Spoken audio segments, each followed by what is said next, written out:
Hello, we welcome you to Lighthouse Fellowship Church for our Wednesday night Bible study. And congratulations to the kids because they started their first day of school today in Mercer County. So this is a wonderful thing for them because many of them were looking forward to getting back to school. And I heard from more than one that some of them were bored. You know, we never use that word around my dad. If you said that you were bored around my dad, all of a sudden you had a full schedule. He would find things for you to do. I've got a list of 101 things you can do if you're bored. If you're bored, okay. Well, see Terry if you're bored sometimes. All right, but so we want to thank God that you are doing well. It looks like Jane is doing well. She's recovering from her knee surgery, still in a lot of pain, but she's ahead of schedule as far as movement and also where she's at in recovery. Now she's home. Got home Saturday. Her sister Carol is with her right now. She went to pick her up Saturday and staying with her this week. And so it's good to see Carol, her sister, and I think another sister's coming. Is she coming? Are they just changing places? Okay. She's coming Sunday. She's coming Sunday. Okay. Will you get to be here with us Sunday, Carol? No, I have my husband's birthday party. It's 70th birthday. Oh, wow. On Monday, so we're celebrating on Sunday. Oh, okay. Well, we'll miss you, but it's been a pleasure having you with us. And Bonnie is helping us with food and different things now, and we appreciate her being our next door neighbor. And she started working with this. She's been working with the school system, but now she's back as the kids are back to school too.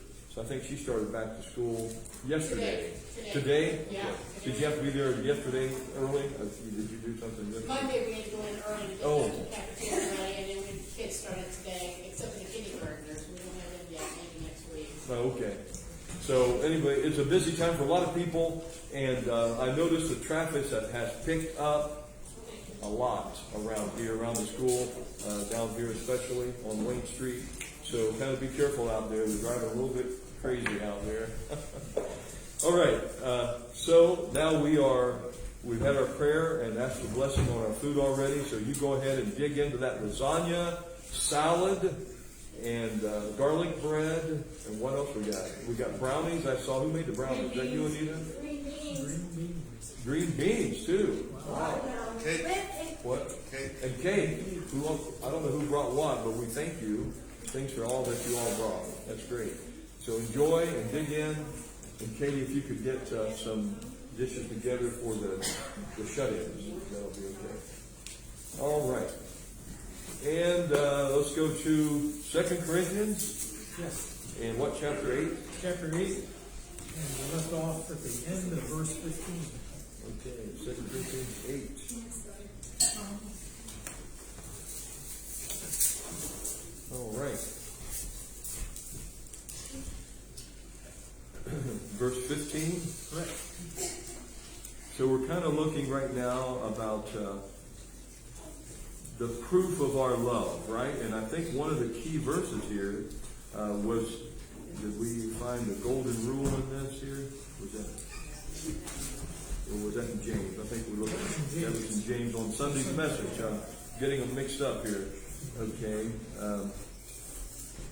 So It's all has to do with receiving Titus.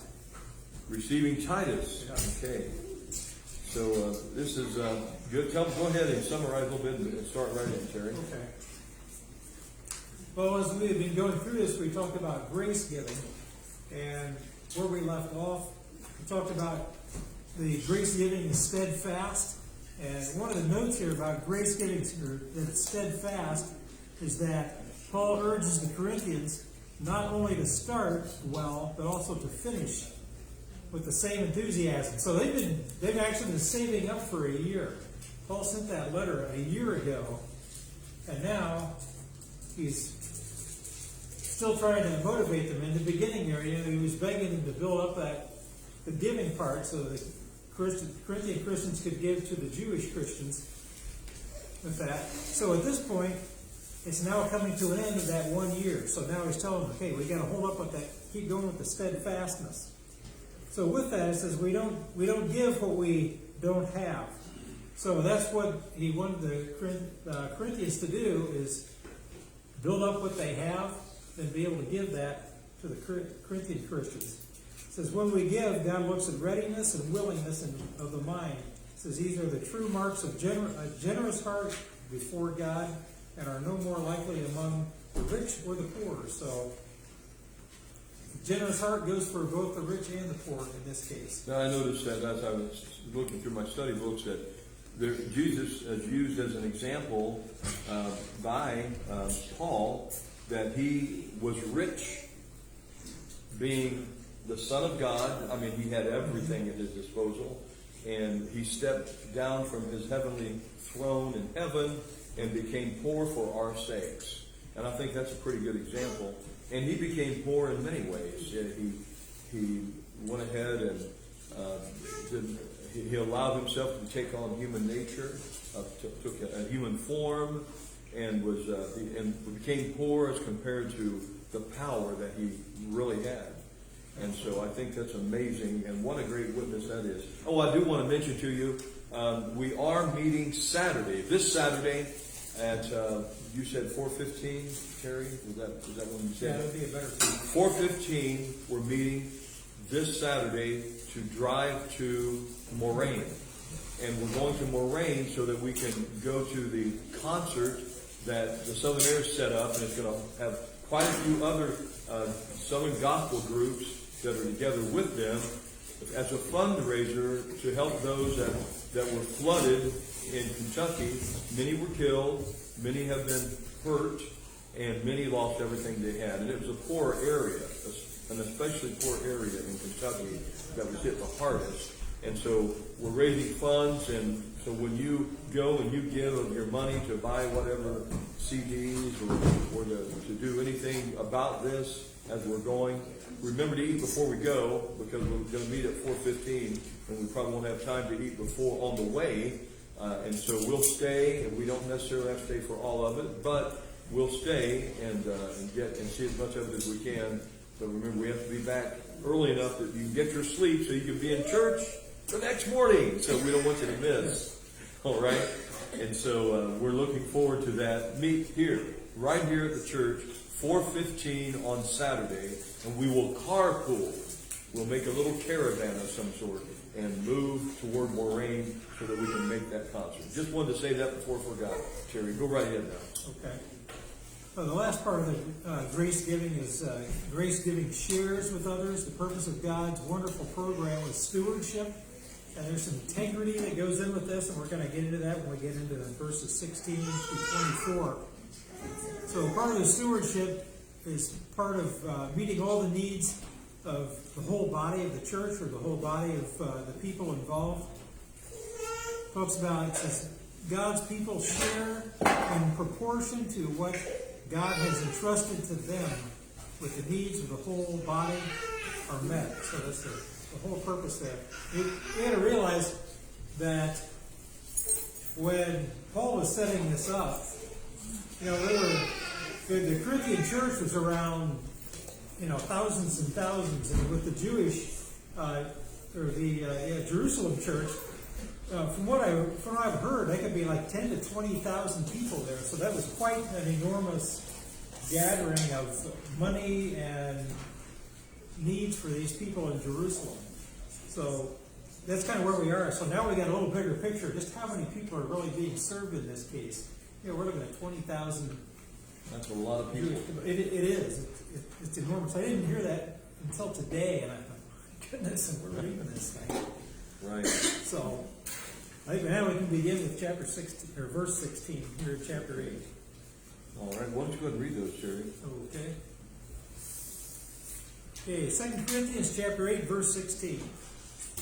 But thanks be to God, which put the same earnest care into the heart of Titus for you.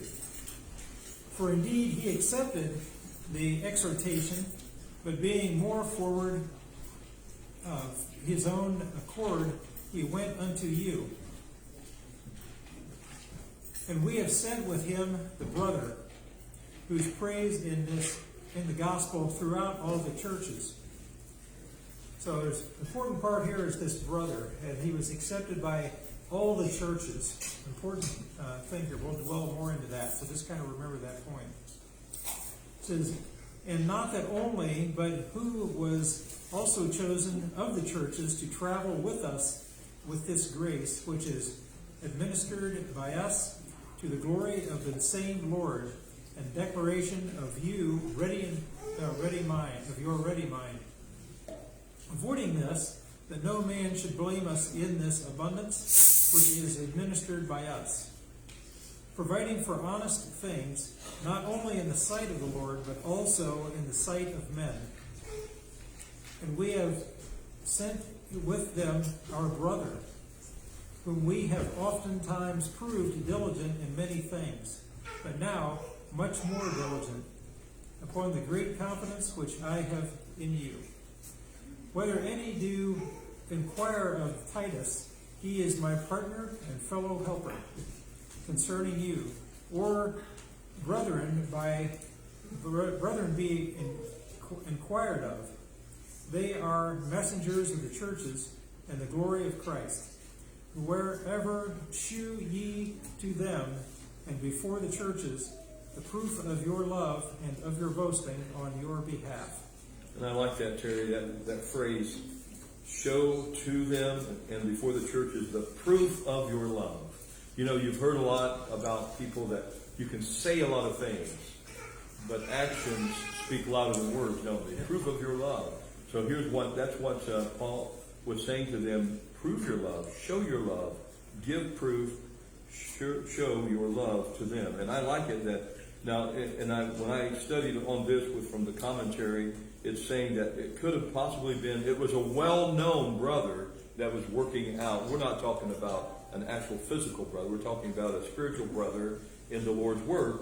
And it was thought that it could be Luke or Barnabas, one of the two, that well-known, but whoever it was well-known. Silas was one of those. Silas was one of those. Nobody really knew. But is it a good thing, though, that we don't really have a name to put with that? Because now we could say, well, you know, we need to be a brother like that, don't we? Well, we got to think, if it was important enough to God that we should know who it was, he would have put that in there. Right. But this way, we can look at it more like, okay, this could be me, as well as anybody else when we're trying to serve God. And we're talking about being a good steward. You've heard that probably all your life, right? Being a good steward. But being a good steward entails a lot more than just taking care of our money. Being a good steward means taking care of our time, giving of our time, giving of our things, giving of our skills and our talents that we have. Wouldn't you say, Jerry? Absolutely.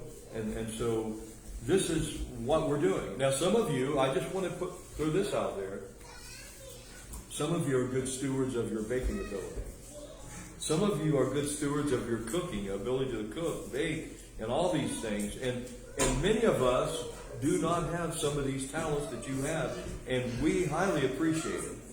We do. And so we thank you for those of you that share that way. And many of you, Steve is one of those. Steve and Anita have been helping me mow the grass, and they've been doing most of it. I just get the lawnmower, the push mower out there and help out a little bit. But thank you. But sometimes these things don't get said about what others do. And I think it can be very encouraging if we notice who's doing some things and let them know by encouraging them. And so this is what is being said here about Titus. Encourage him. But thanks be to God, which put the same earnest care into the heart of Titus for you. He's caring for them, and he wants them to show their appreciation for him, too. It goes both ways, doesn't it? Showing care for one another. All right, and anything else you want to share on that there, Terry? Well, I was going to say, Paul really thought this through on that. He knew that the Corinthians knew Titus, so they would trust him. And then they brought along a brother that was recommended by all these other churches. So there was, a lot of integrity involved with this, knowing that they're trying to raise a lot of money in this case, and they needed two other people besides Paul that they could trust. And in that way, any of the false teachers couldn't try to put in, false stories that, Paul was trying to raise money just for his purpose, or he was trying to make other folks rich. everything went back to Titus and Paul, and the church knew Titus, the church knew Titus and the brother as well. So there really wasn't anything that these false. But that was very well done. Like you said, Paul put some thought into that. He was using somebody that was already well known in the ministry that they had for Jesus. So walking in the steps of Jesus. And the churches knew all about this person, this brother who remains unlisted. But also Titus was in this with trying to take this offering to all the churches. And so they were picking it up and they were going to administer it to the other churches. And I like this. And he gives the reasoning behind this. And not that only, but who was also chosen of the churches to travel with us with this grace, which is administered by us to the glory of the same Lord, and declaration of your ready mind, avoiding this. What were they trying to avoid here? Avoiding this, that no man should blame us in this abundance which is administered by us. So we don't want anybody to say we did anything wrong with collecting the money and that it was going where it needed to go. We're going to make sure that it's going to happen that way. And we just want to be held accountable to God in front of everybody, and we want them to know we're doing it. How? Verse 21. Providing for honest things, not only in the sight of the Lord, but also in the sight of men. And we have sent with them our brother, whom we have often proved diligent in many things, but now much more diligent upon the great confidence which I have in you. So he's saying, we've sent this brother, Titus is helping us, that we're taking this and collecting this money, and you're going to see openly, this is being received, and it's being administered the way it's supposed to be, and it's being provided for honestly. None of this money's coming from any bad sources. It's coming given to the churches to be administered to those other churches that were in need. And I got a kick out of that. I was thinking about somebody that came to know the Lord in the ministry that we had in the Yorkshire apartments for the elderly over there. And we were having Bible study over Thursday, and one lady was saved over there in that. Well, we had more than one, but this one was really, really excited about it. And she was excited about doing things for the first time in her life that she was understanding now, because now she knew the Lord, and now she knew how important it was to do the things the Bible said.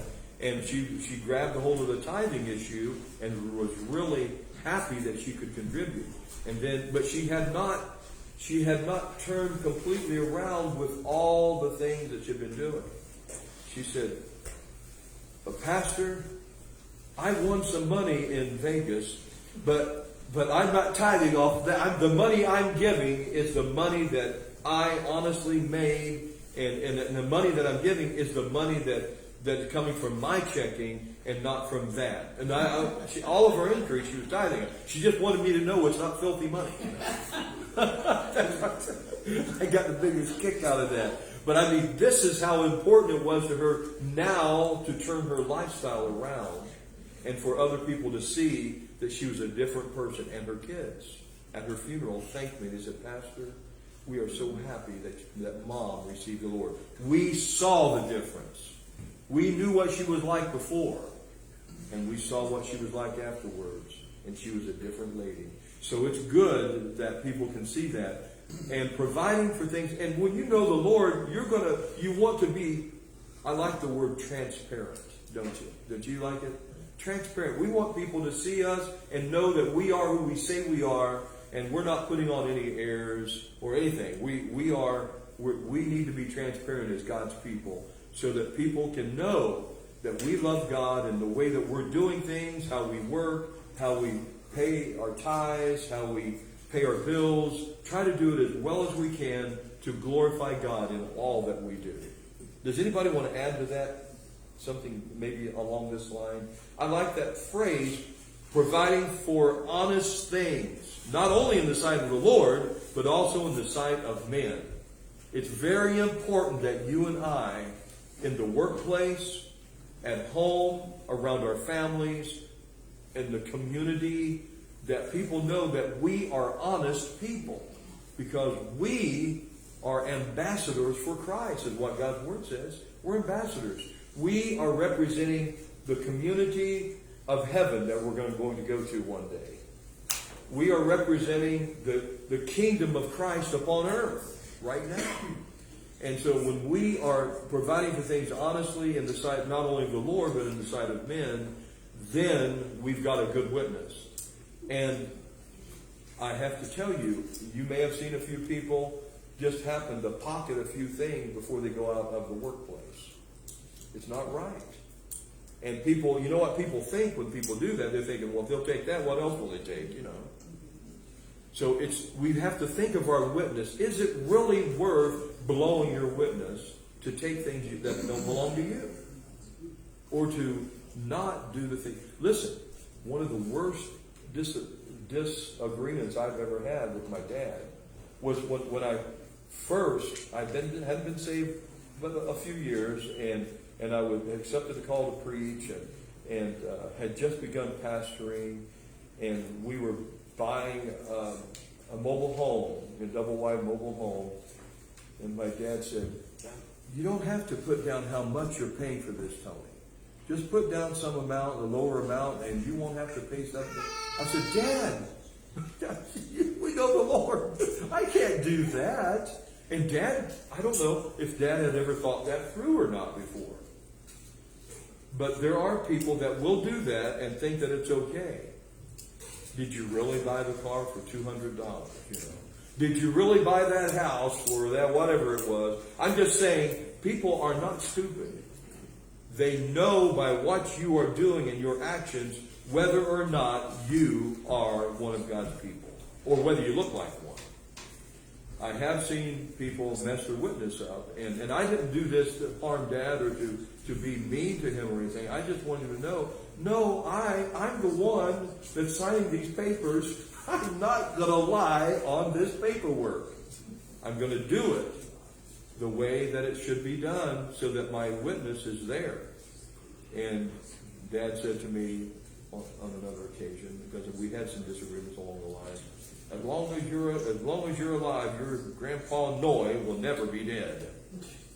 Because Noy was a preacher, and he tried to live for the Lord, and he tried to do the right things, but Dad and he did not always agree upon things. Now let me tell you, of course I said that was kind of a compliment, Dad, and my mom got a big kick out of that. I think I mentioned it. But listen, what about you? Where does this, are you providing for things honestly?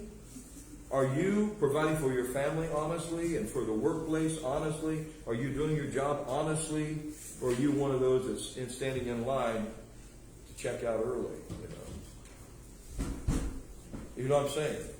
Clocking out before you're supposed to. What is that? Is that stealing from the company? I think so.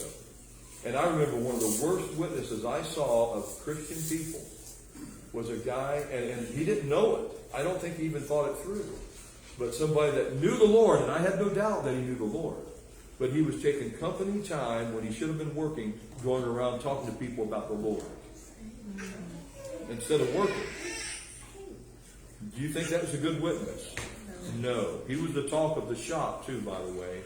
They had to curb that, and I don't remember how that ever came out, but it wasn't good. So I just think it's very, very transparent what Paul is trying to do right here, saying, look, we're taking this up. We're telling you what it's for. We're not doing it in some closed room. You've got somebody you know about, and you've got Titus whom you know now, and the group that we're going to be administering this to other people that need this. Anybody else have anything to share about this? Now, I don't mean to pick on anybody, but listen, the truth hurts sometimes, doesn't it? Sometimes the truth hurts, and it means that we might need to change a few things if it hits home, right? Tell me what you think. Anybody got anything? There's a quote, it's not biblical, but it says, true integrity is doing the right thing even when you think no one's watching.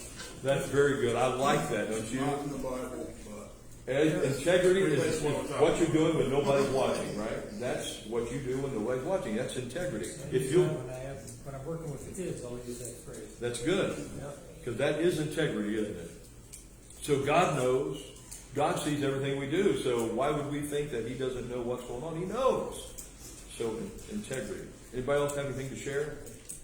I was gonna say, you know, Paul has shown a very good example of financial integrity. We've heard that in there. Oh, very And good. the reason I'm mentioning this is because it's a great example for churches, whether they're small, whether they're large. Now, larger churches really need to show the integrity because they're bringing in a lot of offerings, tithes and things like that. So larger churches may have, you have the pastor, and then you have your deacons, someone in that accounting capability that's going to be responsible, and then they have another person. So you've got a Titus and you've got the brothers working there in the church. And then when it comes to the end for taxes, then they probably have some kind of internal accountability going on, and then they've got, you know, another outside auditing system in there as well to make sure that their finances are going exactly where they're supposed to go. That's And really good. you may have seen that FC or FC. EPS ECFA, and it's Evangelical Council of Financial Accountability is what that is. And a lot of big ministries with that. In all the churches I've pastored, we've always had an internal audit. Any time that we had the books, the financial books, change hands, we'd always have an internal audit. And many times we'd have an external audit too. And so that way we had double accountability. But if we just had the internal audit, then that was accountable to the administration of the church. And if we thought that maybe there might be any questions or any problems at all that might arise, we'd ask for somebody from the state to come in and say, okay, would you sit on an auditing committee for us just to verify that we're doing things the right way? Because you need to be as transparent as possible. And of course the government wants you to be as transparent as possible, don't Oh, they? yeah, and they're just They do. looking for a chance to get a church and shut Well, it down. human nature, generally, you need accountability and. Accountability. Yeah. And that's the key word there, I think, right there, James, is accountability.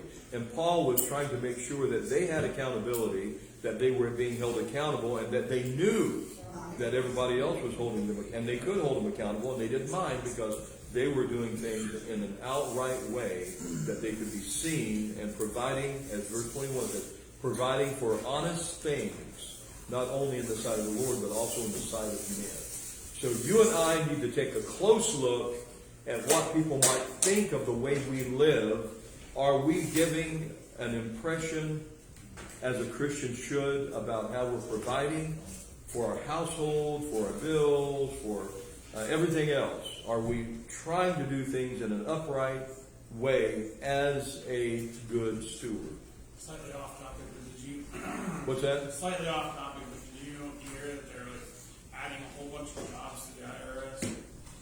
No, Yes. I didn't hear that. Yeah, about 150,000 positions. How many?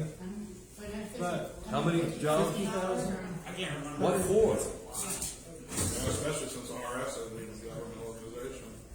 It's not? Yeah. I did not know that. So it's wrong side, just look it up. That's why. Okay, well, so apparently the government has reason to believe that our societies and our nation is not forthright and upright. And they may be right. So we are going to be under more scrutiny, it sounds like. More reason to do things the right way. I mean, accountability. It's everywhere, and we should be accountable to each other, and mainly to God, but also provide honestly for things in the sight of the Lord and in the sight of man. Okay, well, The IRS makes us accountable to the Federal Reserve. That's what that is. So they're basically, Gestapo. Pretty much a police force of the Federal Reserve. Yeah. okay, well, anyway, so no, that's all right.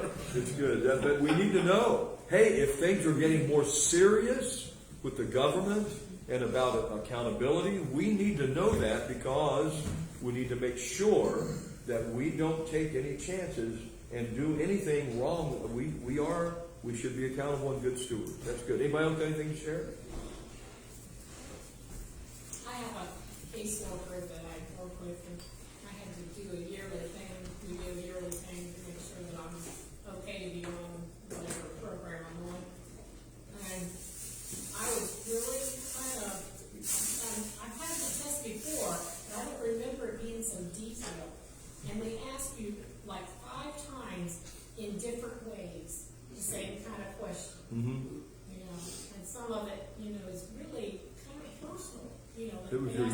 check up with, He asked me if I had any donuts in the house. I don't know what's that got to do with it. Yeah, that's okay. well, let's go back to where you're coming from now. Carly is stage 4 cancer, bone cancer. And she was told right off the bat, it's terminal. But we have a hope that it's not. We've got to have that hope. And the Ibrance is working and holding things fairly stable for her, though she's got another pain in her right hip and a nodule on her kidney, so we don't know about those things yet. So she's going to have a PET scan on the 18th of September, and then the same week on Friday, the oncologist is going to read the PET scan and tell her how things are. Now, I say that to say this. I know Carly's saying, you're telling too much, right? Anyway, but here's the thing. See, that's exactly what she said, wasn't it, Lonnie? Tells everything. But I'm just saying that this makes sense to me because what they're doing is people that have real serious medical conditions can have a tendency to be depressed and want to take their lives. And so they're asking questions because they have somebody whose specific job is to care for individuals that are receiving government assistance in some way because they want to make sure these people are not in jeopardy. And if they are, they want to stop it before it happens. Now that, to me, that makes good sense. Does it We're in to you? jeopardy, all right. What? We're in jeopardy, all right. That's why people want the guns to begin with. But we're, If Jane feels so bad to the caseworker told me, hey, I've got guns in my house too. They probably just want to know, well, honestly, they probably just want to know if you have them because they're worth money. There's well, also why they want to know as well who in America has guns. Yeah. But if you already bought them, they pretty much already know that. well, there's a lot of guns out there that are They not want licensed to and registered. They Right? want Steve, to let me have your assets. input. And, You think the government knows everybody that's got a gun right now? I know. Everybody has a gun. Huh? They can take a good guess that everybody has at least one. They can guess. See, you're right about it. They could probably guess who has and who don't, for sure. But anyway, That could be another whole Bible study. yeah, let's not go there. By the way, that's what Hitler did first thing. Remember, he had everybody register their guns, and then when he took over, he had everybody he had them go collect those guns. There was no resistance out there. They couldn't resist, at least with weapons. Anyway, so that's like you said. That's a They different want you to topic. believe that. What? They want you to believe that. But when you have God, no weapon can prosper against you. That's true. Did you hear what James said? When you have the Lord in your life, no weapon can prosper against you or what you're doing for God. So, and if God wants to take us out of this life, I'd rather be in heaven anyway. It's okay. But He's got a time for all of us. We just don't need to hurry it along, do we? All right. So, anything else, Terry, that we might be missing in chapter 8 that we might need to go over? No, we are coming pretty close to the end on this. Okay. Just the big thing here is that when Paul was really boasting for the Corinthians to give to Jerusalem, he was also going to be pushing Jerusalem to give back to the Corinthians when they were in need. So it was a whole body of working together. We think they're two separate entities here. We got, the Corinthians were in one part of the country, and Jerusalem was I think, further south there. And so he was trying to get them to work together as a whole on that. Because eventually, one was going to be in need at some point in time, where the others would be able to give back to that. And so it was kind of a whole rotating ability to... Because the shoe may be on the other foot the next time. Right. It may be you in need, your church in need the next time. So they were being taught how to give to any needy church. To be generous givers. Generous givers. And I like what it's saying right here. Wherefore show you them and before the churches the proof of your love. The proof is in the pudding. You've heard that before, right? Well, the proof of our love is not only in what we're saying, but also in our actions. He's saying that. Now, notice how he says this. So this is an important issue right here. something I think we need to grasp. Wherefore, show ye to them and before the churches the proof of your love and of our boasting on your behalf. So listen, here we're using, when you think of the word Ezra, you getting uncomfortable now? That's my new grandson, Ben's boy. By the way, pray for Ben because he did not get a diagnosis today either. So they're still having trouble pinpointing his problems with his nervous system and his ability to, function the way he needs to with his walking and different things. So, anyway, notice this. Wherefore show ye to them and before the churches the proof of your love and of our boasting on your behalf. Normally when you hear the word boasting, do you think of a Christian kind of thing? No, not at all. But here Paul is saying, we're speaking highly about you to other churches because they need to know how well you're doing about raising money for their needs and the needs of other churches. So here he's saying, we're boasting on your behalf. There's nothing wrong with telling other people, God is blessing in such and such way. There's nothing wrong with that. Now, if you start saying, look what I did, now that's a different story. Or look what our group did. Look what our church did. No, we're not talking about that.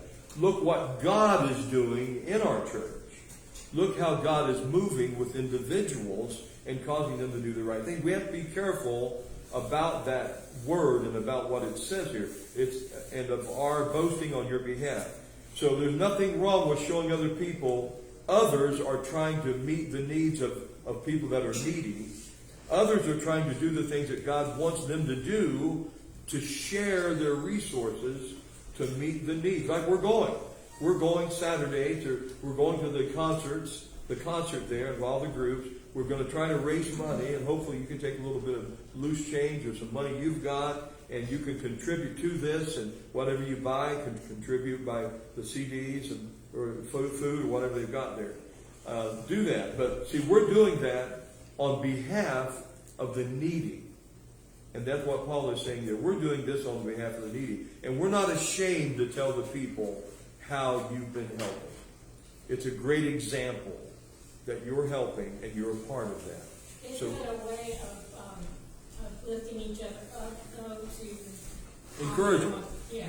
Encouragement, yes. It's a great way to encourage other people. Hey, look what they were able to do because they love God. You can do that. We can do our little bit too. Being a witness. What? Being a witness. Being the witness and an open witness the way they were. I think that's great. I'm not sure where we're at on time. Anybody know? 7:14. What? 7:14. Okay. Well, we go ahead. You want to go into chapter 9 now, Terry? Yes, we can do that. You want to read? Actually, you probably should have had chapter 9 at verse 24 because it's got that wherefore. Yes. But let's go on with the next two verses here because it has a lot to talk about. So, chapter 9, 2 Corinthians, first verse. For as touching the ministering to the saints, it is superfluous for me to write to you. For I know the forwardness of your mind, for which I boast to you, to them of the Macedonia, that Achaia was ready a year ago, and your zeal had provoked very many. So here the specific ministry that Paul had in mind was financial support for Jerusalem, as we've been talking about. So Paul will be in Corinth to pick up that collection for Jerusalem, which he wrote there in 2 Corinthians. We've been reading that pretty much there in chapter 8. In Acts chapter 11, verse 29, it talks also about a previous collection in Jerusalem for the Jerusalem saints. It says, then the disciples, each according to his ability, determined to send relief to the brethren dwelling in Judah. It says the ancient Greek word translated ministering, I think it's diakonia, is the same word translated for relief in the same area of the book of Acts. With that. So the basic idea here was that even the need to write this, that he really didn't need to write it, but it was just to remind them all about the collection that they had started already a year ago, and that they were still willing to give. So that was an important thing, to make sure that the Christians were ready to actually produce what they had been saving up and give those to the Jerusalem Christians. Anything else we could add to that? Well, I'm thinking that, we read about doing God's will and being a good steward, but we're seeing an example right here where it's really happening. And you've seen in our own culture and communities that there are times when churches have to step up to help other needy churches or other communities. And it's a great witness if we can do that, isn't it? It's a good witness. So anyway, I just wanted to share that. Go ahead, Terry. Okay. Also, in part of the second verse, where it was talking about which I boast to you in Macedonia, you the Macedonians. It says in the previous chapter, Paul spoke about the Macedonians as a wonderful example of giving during that time. So this informed the Corinthian Christians that he had boasted about the Macedonians, about the Corinthian Christians, their willingness to give. So here it was going back and forth with that. It says this may be kind of a playful way that Paul was encouraging the Corinthian Christians to be ready and be willing to give. Big part there. So as Macedonia and Achaia were regions in the Greek peninsula, Macedonia was at the north, Achaia was to the south, and Corinth was the leading city in the region of Achaia. So now that kind of gives you a little perspective to where they were, if we talk about the geological setup on this. It says, also in the second verse, it talks about our zeal was stirred up by the majority. It says, again, Paul seemed to be somewhat sarcastic, but at least playful here, that he was saying that the Corinthian Christians were so zealous in their willingness to give that they were an example to the majority of other Christians. So just the idea that they had already said that they were already beginning to say, looking forward to being a part of this thing, just the other churches hearing of their saving ahead and beginning to look forward to being, to giving to the needy churches he's saying it was a great witness already, that they were able to, the zeal provoked very many people, apparently. The zeal. Zeal, you know what zeal means, right? Tell me. I don't know. What's that? I'm not the definition of it, and this means you pretty much have a passion for something. Passion. That's what we're looking for. Passion. Zeal means a passion. And so they saw the passion of the Corinthian people way ahead of time, and that passion helped others to prepare in their own churches to help in whatever way they could. So I think that's great. So there's nothing wrong with talking about what you're going to do as long as you can put legs to it. I like to use the phrase a burning desire. That's a good phrase. Yeah. They had a passion, they had a zeal to do that. And I remember when I first came into the ministry around here in this area, I had a few people come up to me. Well, they used to call me the Energizer Bunny. I'm running on Rayovac now, though. Or whatever the cheaper brand, dollar store batteries. What's that? Amazon Basics. Basic batteries. But anyway, and they said, we're kind of astounded about something, or amazed. I said, why? What are you talking about? They said, because you're talking about doing things, getting them done, and you're doing them. I thought that's what you were supposed to do, Of course, I've been a church builder since the 80s, so I didn't just talk about things just to be talking. I talked about until we get things done, right? Don't you do that? As God's people, shouldn't we talk about things? Shouldn't we plan in our mind and in our heart so that we can begin to work on it? So it's like this. Okay, God, there's a few things we don't have to think about too much before we realize if the roof is caving in, you fix the roof. If people can't find your church because there's no signs that are worthy for people to see, we need to do that, which reminds me of this sign out here. It's bugged me ever since we've had it. It was good at first, but when the wind comes along and the kids take the letters off it's really hard to keep up with. I'm telling you, we need to do something about that sign. And I'm not telling you because I'm not wanting to do it. I'm telling you because I want to do something about it. And I think we need to get that in our minds. I remember when I first came here, I was pastor at a church. When you come into town, it became the Chinese restaurant. We sold it to them. And when we moved next to the Wendy's, we bought that church and went out of business. And we had a bigger church, a nicer church. But I was praying about it. I said, God, what are we going to do? I said, because we were just getting to the place where people were starting to come. We had about 20 people at the most. I said, God, I just went past my own church and couldn't see it for the trees and everything. How can people find this place? You know, to me, that was an important issue. If they can't see it, why would they want to stop and come, right? And so God works some amazing things out. Store and Lock said, we want to go in next to you. We may need to use a little bit of your property to put our fence up. Was that okay? And I checked with the church. It's okay. You can do that. So they did that. And in no time, shortly after I got there, we began to grow. Store Lock went in. They got rid of all the trees, all the brush. You could see it plainly from 703. Isn't that neat? God does care. And I remember I had a dream. Listen, God uses dreams. I said, God, how are people going to find this church? You know, what? I can't even see it.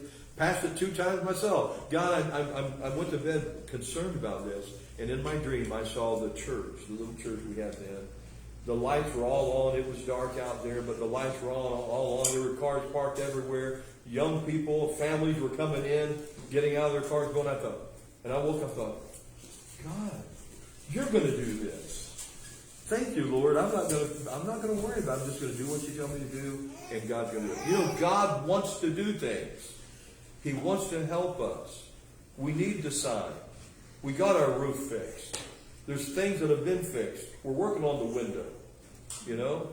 Listen, God cares, and if the way you care for your building and yourself and your house and your family speaks volumes about how you care for God. Did you know that? People want to come to your church, not if you don't look like you care about your church.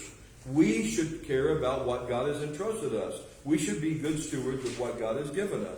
This is a rabbit trail. But it's a good rabbit trail because it connects. It connects to what we're talking about right here. This is where the rubber hits the road. What do we do with what God has entrusted us with? And what kind of a message are we giving the community?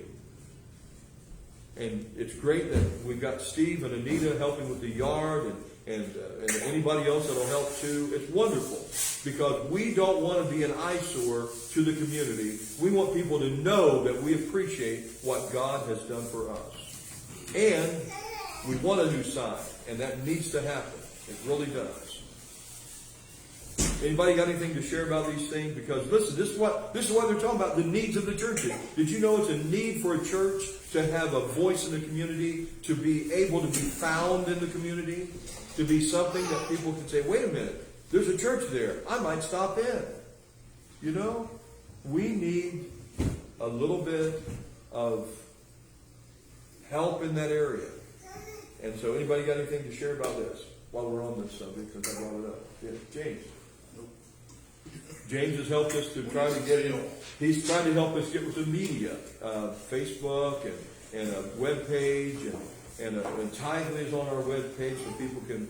And if you've got any ideas, say something to James, say something to me. Facebook isn't the best medium to get your idea out there. I know as it. far as religion goes. Mm-hmm. Yeah, they have cut us off a few Or times. as far as business goes, it's business. But what? As business goes, because they want you to pay to play. Sure. They want you to pay. It's a business. It's a business. And you can tell them. All right, well, go ahead, Terry. I interrupted you, but trying to bring this down to where we can actually see what's going on. Well, before we go any further here, if you didn't catch it there in the second verse, it was interesting that Paul had talked to the Corinthians about the Macedonians. Then he talks to the Macedonians about the Corinthians. It's kind of playing off each other, seeing that, nobody wants to outdo the other, so each one kind of gives a little bit more, or the other one gives a little bit more, so it's interesting how Paul is working this to get people to give, but to be generous, to give it their heart. Well, if somebody thinks they're the Lone Ranger and they're the only ones giving, it could be discouraging. But when they see there's other people on the team that are working to get things done and try to help these needy churches, now all of a sudden they say, well, wait a minute. We're not the only ones doing this. Other people are trying to raise money for the needy ones too. So I think that's good. That's a good point. Nobody wants to let down who they're giving to for that. So it's, okay, let's get together and let's really bolster our giving on this, because they're doing it here, and it's all for God's glory with that. Well, it's good psychology there. Plus, everybody wants to be the best, Right. You You want to be the best, but not more so good to blessed be or more- to boast. That's about ourselves. And not, I was just saying to Carlene just the other day, I like lists. Are any of you list makers? Let's see your hands. Oh, I love making lists. Okay, well, Carlene's a list maker too, but her list is for me. The longer the better. What's it called? A honeydew list. But I like lists. And I remember one, it's been a couple years ago, but I had a list. I had 52 things on that list. And it felt so good when I crossed that last one off of those 52. That wasn't your bucket list, though. No, not my bucket list. But then of course, then I started a new list. And after that list, a new list wasn't a big problem at all. I thought, well, we can get these things done. And it's important. And there's a feeling. And I think we have the same feeling as Christians, trying to be good stewards. There's a good feeling about getting things done that we know God wants us to do.